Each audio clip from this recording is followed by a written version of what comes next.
Well, hello again. This is Dick Foth with Stories from the Road. And this story is created on a fine May morning, actually just coming up to what we call Memorial Day weekend. Isn't memory a fascinating thing? As I've aged, I said, where did those names go? Or where did I leave that thing? Or how does that work? But I'm not talking about memory in that particular way. There is memory loss because of incapacity, but there are some memories because they're put on calendars that remain as days of remembrance, whether it's birthdays or anniversaries or baptismal dates or whatever it is. And Memorial Day has a unique genesis and a unique place in America's history and the history of other English-speaking nations, as it turns out. But going back before that, of course, you have the scriptures, and there are lots of scriptures that talk about remembering. Here are three.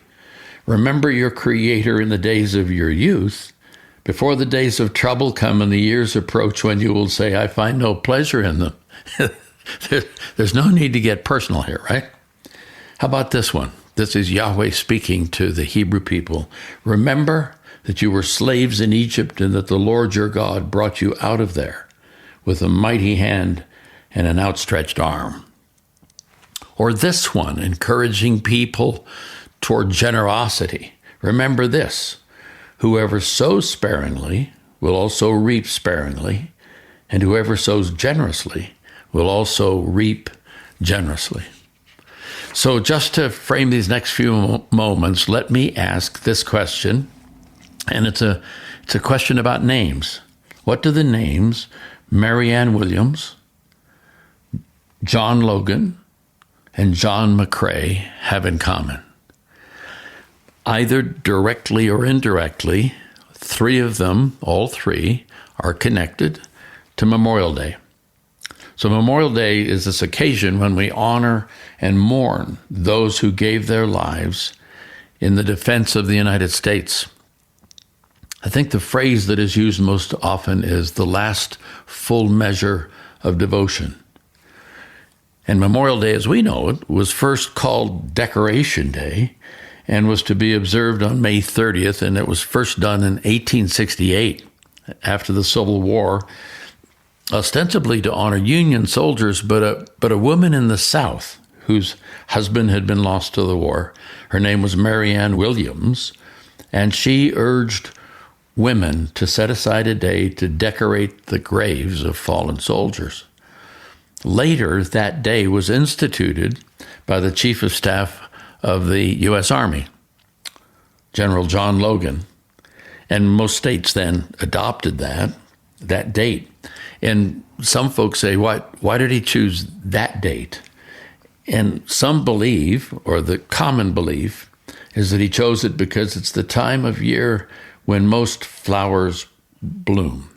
So the term Memorial Day then was first recorded in the 1880s, increasingly popular after World War II, but it really didn't get on the calendar, if I can put it that way, until 1968 by an act of Congress. And the day was May 30th, went from May 30th to the last Monday in May. This idea of remembering those who have paid the ultimate sacrifice so that we could be free, so that I could do this and you could listen without impunity or without problems, is such a tremendous gift. We often say it, freedom isn't free. The price was paid by someone, and all you have to do is walk the length of the Washington Mall from Lincoln Memorial to the Capitol to see all of the references to people who have given their lives so that we could enjoy freedom.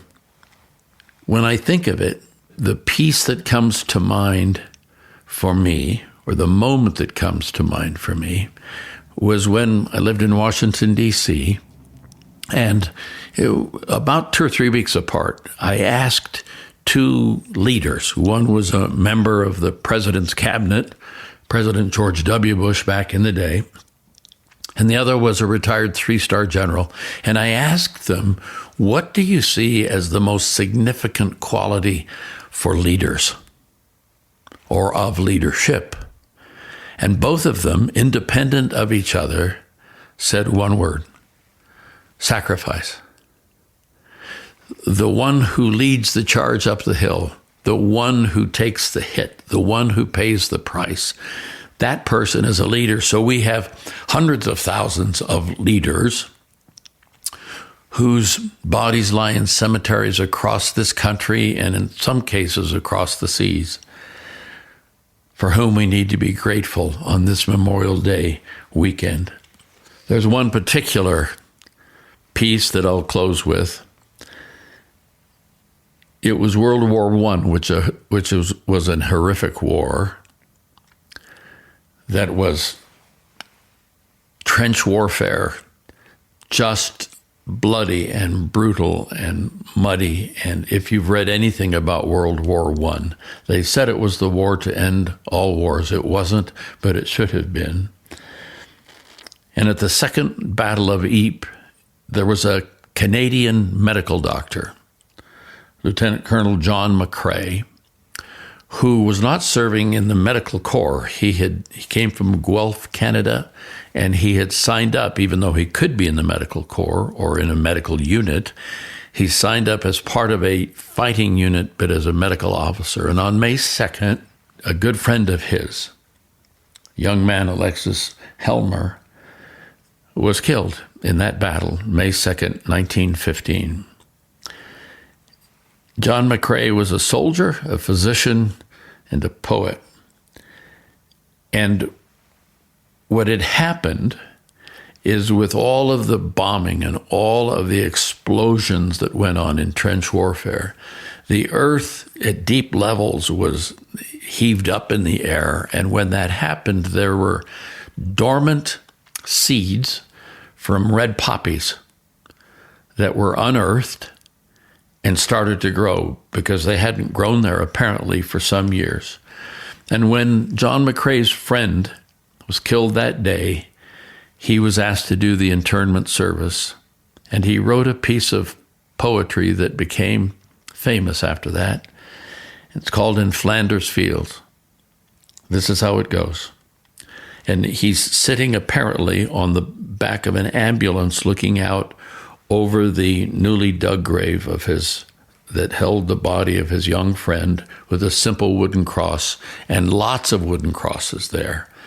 And amidst them, just a profusion of red poppies blowing in the wind. In Flanders Fields, the poppies blow between the crosses, row on row, that mark our place. And in the sky, the larks, still bravely singing, fly, scarce heard amid the guns below.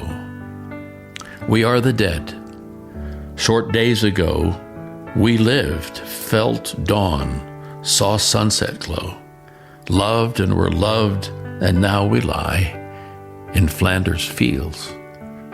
Take up our quarrel with the foe. To you from failing hands we throw the torch.